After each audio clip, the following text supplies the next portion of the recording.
বক্সুতে বসে যারা জাতীয় প্রেস ক্লাবের নেতৃত্ব আছেন, প্রেস ক্লাবের মেম্বারও খুনিদের পক্ষে গুণগান গান, তারা বাঞ্ছুরের পক্ষে কথা বল, বিরুদ্ধে কথা বলেন। তারা একবারও আমার কোমরের মধ্যে শিক্ষার্থীদের যে গুলি করে মুখ যাত্রা করে দিয়েছে তা নিয়ে একটু কথাও বলেন না। এদেরকে জাতির বিবেক বলি কিভাবে?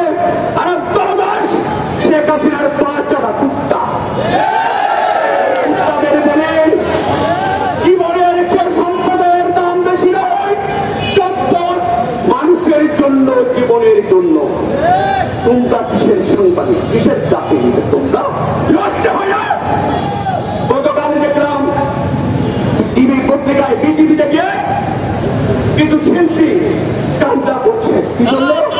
বিটিভি চালিয়েছে ওই পিচার্সরা, ওই জাতির শত্রুরা আমার ছাত্র দায়িত্বে যারা নিয়োগ আছে তাদের মায়ের কাছে গিয়ে কিন্তু শক্তি জানায় না, তারা শোক জানায় বিটিভিকে নিয়ে, শোক জানায় রেল নিয়ে। এরা ময়দানে বড় সূত্র নেই,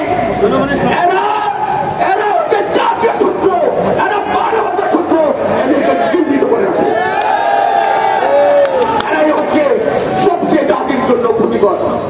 বন্ধুরা আমার, বর্তমান বেশি না, আজকে ইউটিউবে একটি কথা বলি, ইউটিউবে দেখে আসলাম পুলিশ কে তার মা ফোন করেছে, বলছে বাবা ভালো আছিস?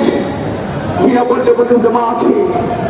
বাবা রে, একটা সাবধানে থাকিস আর গুলি চালাস না।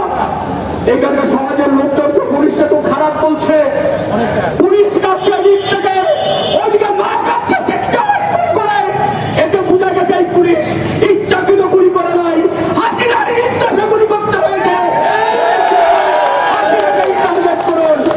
সব শেষে শিক্ষার হয় ভাষায় সেটা বলে হাসিনার পতন গতকালকে হয়ে গেছে। জন্য সিদ্ধান্ত নিয়েছে, শুনেছে 532 দেশ থেকে বিমান রেডি করে রাখা হয়েছে, এই কোনো মুহূর্তে তাকে উড়িয়ে নেওয়ার। আমরা মানে আমার সত্যকে গুলি করে হত্যা করে পালাতে পারবে না। রাজপথ, সড়কপথ, বিমানবন্দর বন্ধ করে দিতে হবে। এই হত্যার খুনের বিচার করতে হবে, না হলে শিশুদের কাছে আমরা অপরাধী হয়ে থাকবো, এই দেশের কাছে অপরাধী হয়ে থাকবো, এই জাতির কাছে অপরাধী হয়ে থাকবো, মানবতার কাছে অপরাধী হয়ে থাকবো। সেটা আমরা হতে চাই না। বিচার হতে হবে। তুমি খুন করে চলে যাবে, আমরা চেয়ে চেয়ে খুশিটা হতে পারে না। শ্রমিক ভাইরা, পুলিশ, আর্মি, পুলিশ সরকারকে বিবৃতি দিয়েছে, সব জনতায় আছে হয়ে গেছে 71-এর মতো।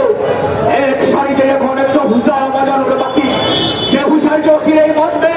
হুজা বাজানোর সাথে সাথে যে যেখানে আছেন, যার কাছে যা আছে তার ইনশাল্লাহ আমরা চাপিয়ে পড়ে আমাদের সন্তান হত্যার প্রতিশোধ দেব। বাংলাদেশকে পৃথিবীর উপরে একটা মানবিক রাষ্ট্র ইনশাল্লাহ প্রকাশ করবো। সেই লড়াইয়ের জন্য প্রস্তুত থাকার আহ্বান জানিয়ে আমি আমার বক্তব্য শেষ করছি।